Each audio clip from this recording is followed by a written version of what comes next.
Hey, this is Josh from Unit 6, and you're watching 89 FM Radio Rock. It says it on the cushion. Fernanda, Soldateli aqui para 89 a Rádio Rock. A gente tá aqui com o Josh do Yumi at 6. How you doing, Josh? Good, thank you. How are you? I'm fine. Josh, you guys are here releasing your 8th album, Truth Decade. How was producing it? It was great. We've realised that if we pretend like we know what we're doing, our label will give us money to go and record wherever we want. So we now book extended holidays and we just make an album whilst we do it. So we recorded it in a little Greek island called Santorini, and the album before that we did it in Thailand. So I think they've just about figured us out now, so we may not get away with it anymore, but we had an incredible time. It's a beautiful place. We went out there with our producer Dan Austin. We were there for 6 weeks in a place called Black Rock Studios. It's great, and very, very enjoyable time.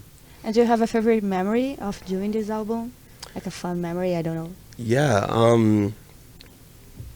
I think Santorini is kind of notorious for its white rock face. Yeah.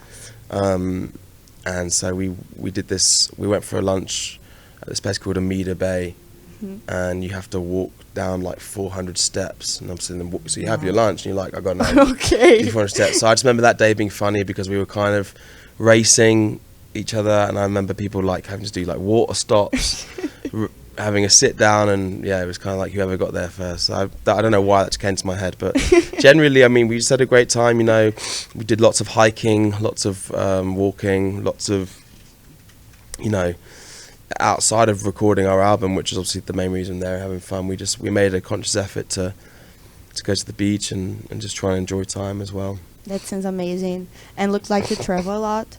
Do you have a favorite place in the world? Like, this spot feels like home. Sounds weird because it's so far from my home, but Australia. We've been lucky enough to go there many times. I think we've been there 12 times. Wow. And yeah, whenever I land in Australia, I instantly feel I'm very connected to that part of the world, and I don't know why. I don't know if it's because growing up I always dreamt of going there, from like the cartoons I used to watch. But the 12th time was jobbing or like traveling? I've never been there as for a holiday. It's always been for the band. Oh. But you know, Australia, you go so far to be there, you always spend sort of like 10 days to 2 weeks there and try and make the most of it. But they're like English people, but in the sun, and with a great sense of humour and a great warmth, and they don't take themselves too seriously. You know, It's very sort of like, let's just fucking hell, mate, let's have a laugh. You know, a couple of cans. And Australia have a similar weather than here. You're not surfing from the hot, like. Is it right? I'm Mediterranean. All right. So I can handle the heat. All right. And you guys went to the Rio doing the show. Yeah. How was it? Incredible. It was everything that I'd hoped. And I'd heard. I've always heard such amazing things about the audience in Brazil, which is why I've been really kind of very what's the word I'm looking for? Very vocal about how much I wanted the band to come here for a very long time, and now we're finally here. I think to be able to play in front of these audiences, and I just think like the Brazilian people are really proud of their country and where they're from, and they want you to feel that and see their passion for their music, their football, their food, whatever it is. You know, they're just very passionate people, and it's hard not to fall in love with that. You know, it's a very special place, Brazil. So yeah, we're very happy to be here and looking forward. We've got a couple of days now in Sao Paulo to do our thing, and we're looking forward to it. And you're talking about the Brazilian audience, Brazilian people. Did something crazy happen to you here, or until this day didn't happen? Because it will happen. Oh, okay. Well, hopefully nothing bad crazy. Yes, like a good crazy. A good crazy. I mean, yeah, I don't. Oh, actually, you know what? Something did happen. Right. So I'd been doing this thing on the tour where I go into the crowd and I do a whole song with my mic stand inside the crowd. And in Rio, this young lady, she bit me on the nipple. What? She did it, and I was like, "Ow, what's that?" And then she went in and did it again. So I had to be like, "Yo, relax." This is a good crazy. No, this was a bad. This was a Okay. different crazy. And I Okay. saw her after the show, and she's like, "Oh, I'm sorry for biting you." By the way, I was like, "Yeah, what?" I was like, "If I went up to somebody else and just bit them, I'd be in a lot of trouble." So, we laughed about it. It was totally fine. But I was like, "Yeah, maybe don't do that." 'Cause I have it's- no reactions to this. Yeah. Really, I didn't expect this at all. No, nor was I expecting it. I was like, "What? What? What's going on?" But, But you just said to me that you guys are here in São Paulo for a while. yeah. Where did you visit? So far, we've just been out and gone to like some restaurants, and we went to, is it Batman Alley? They call it Batman Alley. Yeah. There's loads of like murals and graffitis of like Yes. Batman and other Marvel people. But we went there last night for some drinks, which was really nice. We went to some cool restaurants, and I think today we're gonna go because our hotel is really lovely, but it hasn't got a pool that's outside, so we want to go and spend some time by the pool. So our friend Carol has organised for us to go to the Rosewood Hotel, Yes. and we're gonna go and swim there and hang out for a couple of hours. That's really cool. Yeah, so You we're guys very will excited like it. about that. We're very grateful for that. And then tomorrow, we're actually going to drive a couple of hours up. My friend lives here, and he's renting out a boat for us. I'm going to go on his boat with his wife and some of their friends, and so we're trying to. We're not the kind of people that go somewhere and want to sit in a hotel and do nothing. We want to go and Yeah. be part of it, whatever it is. We want to be part Feel of the it. country. Yeah, man. Like, there's otherwise, what's the point? You know, we could have just Yes. live streamed us from my bedroom, you know, or as a venue in London. Like, we're here. Let's make the most of it and see the people and live the way you guys live as much as possible. Yeah, that's incredible. And did you try some Brazilian or a drink food? Like, Yeah. So I've tried. It comes in a can, and it was like green. Yes, this. Guarana. And then when I was in Rio, we went for food, and I had supli. It's like almost risotto rice and tomato sauce, and then there was a type of rice called fará or faraja. It's like, sorry, feijão? feijoada. It was sort of like, Feijoada is like beans with meat. no, it wasn't meat. It was very, very, very dry rice. Small, very small. I don't know. We just went to a restaurant in Rio, Was and good? yeah, it was really nice. and Okay, then so we, no problems. you know the bread that's like cheesy bread. Yeah. Boja dosh, Ah. boja queijo. Had that. Yeah, been filling my boots, as we say in England. It's been good. And Ciprianas. Caipirinha. I can't say anything right. Sorry, No problem. it's I'm ignorant. Keep Caipirinha. Caprina. Caipirinha. Caprina. Yes. No, it's not. No, it's not like that. Okay. Okay. Fuck it. We can take it. Yeah, we'll just put subtitles over me. And that fish is open your shows here in Yes. Brazil. hmm How did you guys meet them?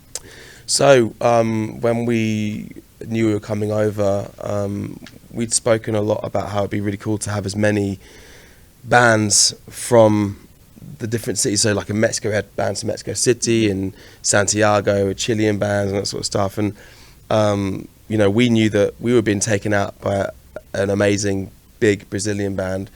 And then we were like, oh, let's find out what other bands are here and what are cool. And this band Dead Fish came up and we checked them out. And it sounded like, for us, the kind of music we grew up listening to, like, but Yeah. really well done. And and so I met them in Rio, went and said hello to them before the gig. And they're really cool. They're probably one of, if not the best bands that we've had on this tour. So they're really cool.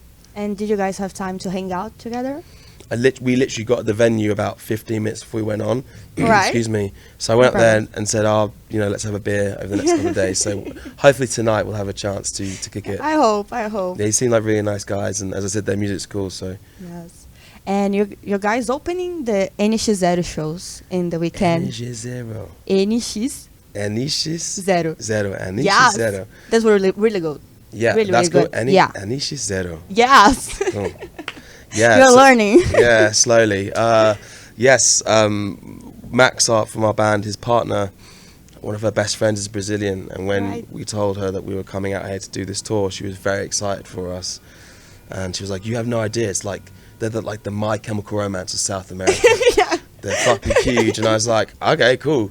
And so yeah, I've checked them out a couple of times, and for me, it's a great honor to come and play with one of the biggest and best Brazilian bands on their home turf and playing a stadium. You know, it's pretty rare. It's pretty unique. So. Did you guys meet?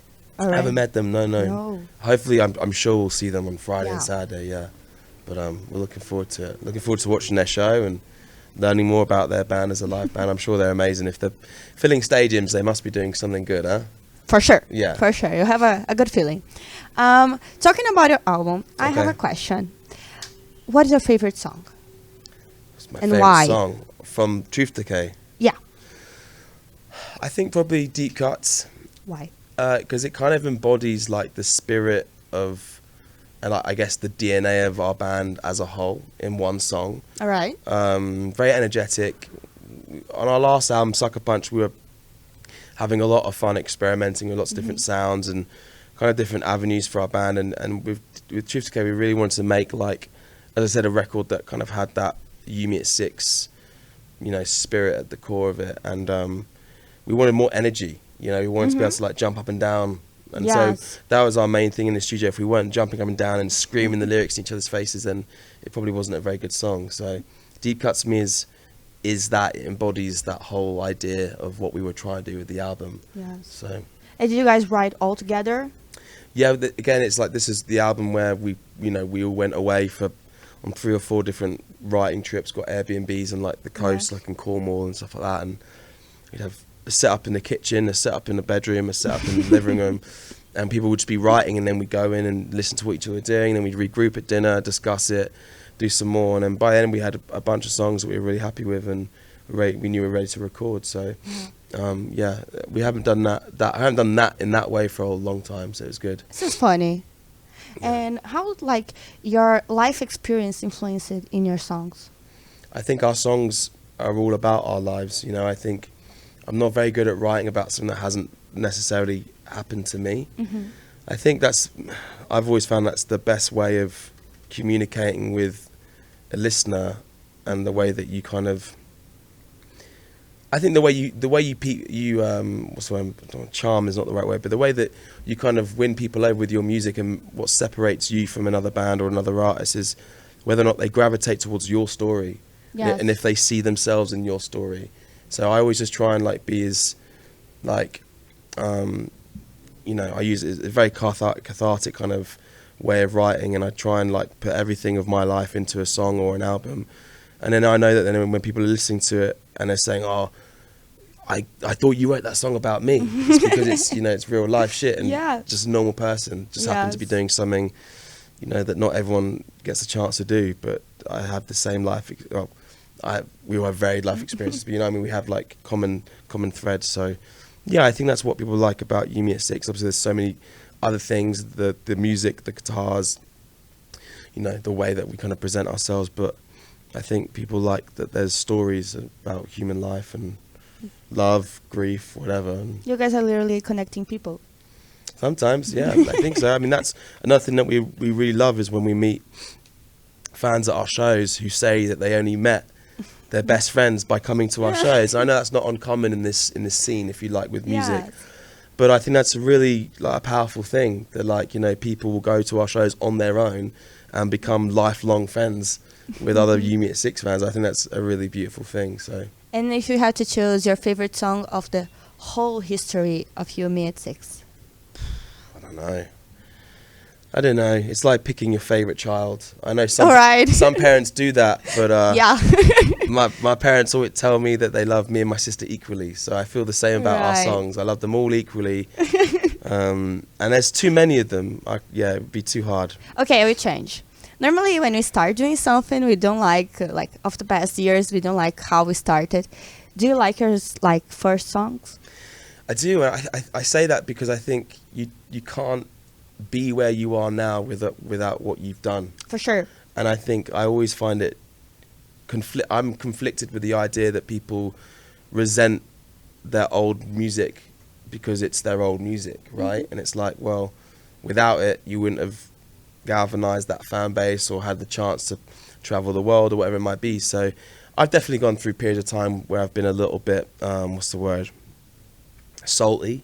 If you know that expression, a bit, you know, a bit moody with some of our songs, but you know, I have that bit more experience now where it's like, that's why we try our best to make our set list as varied as possible, so it's not just the most recent music, because there's songs that kind of soundtrack people's lives growing up, or soundtracked important moments of their life. So I like to make sure that's reflected in our set and all that sort of stuff. Yes. And now, just like for curiosity, why you, me at 6? The $1 million question. Why Yes. me at 6? Yeah, just because when we were growing up, I think we were like 15, 16 years of age, and it used to be an acronym. So like when we were meeting up to go out for a night out, or to go to a local show, like you meet at 6 at this location sort of thing. Okay. And we got booked for a gig, one of our first ever gigs, and we didn't have a name, so we were just like, oh, let's just use that. And then it was on a poster, and then it was like, oh, that's a name, should we just use that for a bit? And it was, for our band, it happened, especially in the local scene, it happened very quickly that we sort of, ultimately they were just our friends and our classmates from college, but we were like, oh, we've got fans. we can't change our name now. So then we didn't, and that was it. But I kind of like it, because if not, we grew up as like a pop punk emo band, so it would have been something probably like Blood on the Blade, or fucking black shirts on fire, or do you know what I mean, some shit name like that. Yeah. With a day of the week in it, Wednesday's on fire or something dumb. So I'm kind of glad that it's You Me at 6, because it's really good. It's a strange name. It doesn't really make much sense, and it's I guess it makes it. You don't have to feel about it. You're saying that you grew up with the guys of the band. Yeah. In what age do you meet them, and how? So the band started because I met Max in a mosh pit when I was like 14. All right. And he was wearing a Drive Through Records t-shirt, which is a record label that had a lot of our favourite bands on it. And I was like, do you want to start a band? Just based purely on the t-shirt he was wearing. And he was like, all right. And then I met Matt Barnes in a shopping centre. He was going out with a girl who was friends with my best friends. And again, he was wearing like a Rufio, I think, or like a Blink-182 shirt or something. And I was like, do you play an instrument? He was like, I kind of play bass. And I was like, I kind of play guitar. I've kind of started a band the other night. Gonna be in it. And then Chewy, Chris, it was Matt's next door neighbour. Yes. Growing up. So we were looking, because at the time all bands had 2 guitarists. So we need 2 guitarists. And Matt was like, oh, my next door neighbour is always playing Rage Against the Machine. So he skates and he's cool. All right. So he joined our band. And then Dan, everybody else met at college. So I met Dan when I was like 15, 16. So yeah, we've been the same band for 18 years. And in all of these years, had a time that you like go on the stage and thinking, oh my God, how I'm here? Like the point of your life that shocks you, that you didn't believe it? I think, and this isn't just to sound cute or whatever, but I think being in South America and Latin America, because we've been trying to come here for so long that I kind of had lost hope that it was going to happen. Right. And, our management and our agents worked really, really hard to find some promoters that would bring us over here. And yeah, I'm really grateful for that, because I always wanted to come to this part of the world. And so yeah, a couple like even in Rio, like learning about the history of that venue, how iconic it is, and how pretty much anyone has played this venue. Just that felt very special. I felt like we've did it kind of moment. Even though I don't know how many people were there, but it's not really the point. Sometimes in life, it's not the biggest show you do which is the best. It's just the thing where you go, this kind of matters in a different way. So yeah, I would say the most recently would be this trip for sure. We are very happy that you guys are here, for sure. Thank you. And I saw on Twitter that you guys, some fans are asking for specific songs, and you guys are like, okay, we put and do you want some add-ons, but have some song that you like don't want more to play, not because you don't like, but like you can't deal with. So I basically play anything, but there's a couple of our guys that are like, nah, I don't want to play anything that fast, or there's always a reason not to do it. But I tried to warn everybody that I saw one of our fans today said, get ready for this later, and it's like a plaque, a thing, and it says secret song, box 1, box 2, box 3. And I've seen this happen to some of my other friends' bands, and I'm guessing they're going to say pick a number. They're going to open up, it's going to be a song.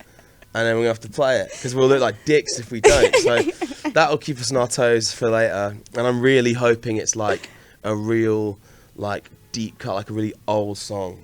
You know, Right. like something of Tough Colours, just to watch the expression on everyone's faces, just the colour leave their face and they realise they're playing Say It for the Bedroom or something. That would be really funny.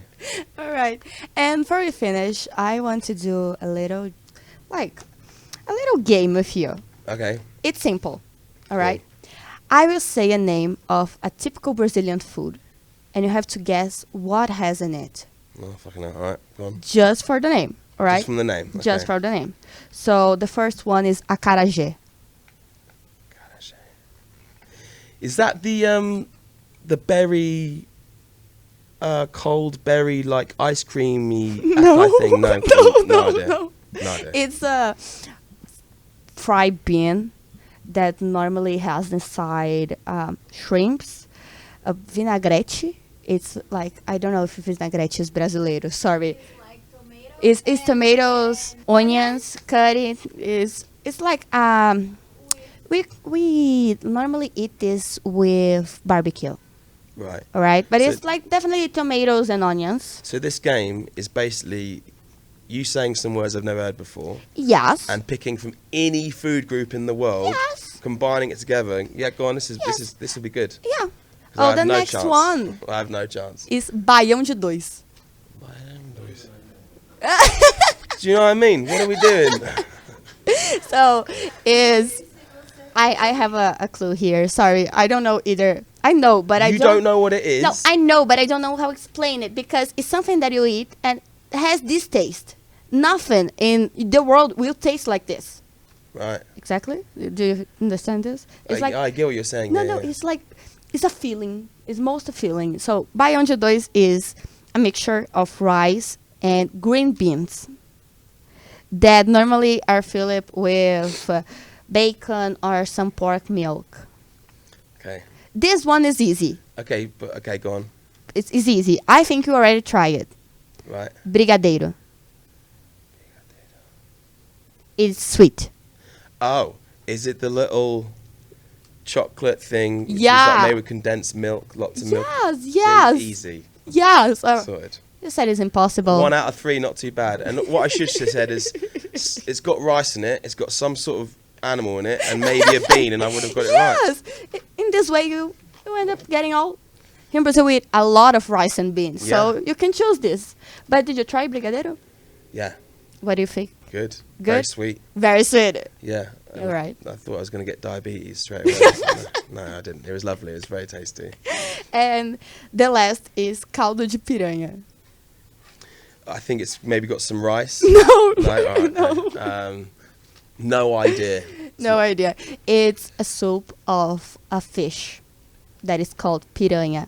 Cool. And this fish is carnivorous fish. It has like teeth like this. Right. And if they stay in the river, and if you fall in the river, you're probably not going out there. But we eat them. Piranha. Piranha, yeah. You eat piranha over here? Yeah. Piranha fish. Piranha Piranha soup. soup.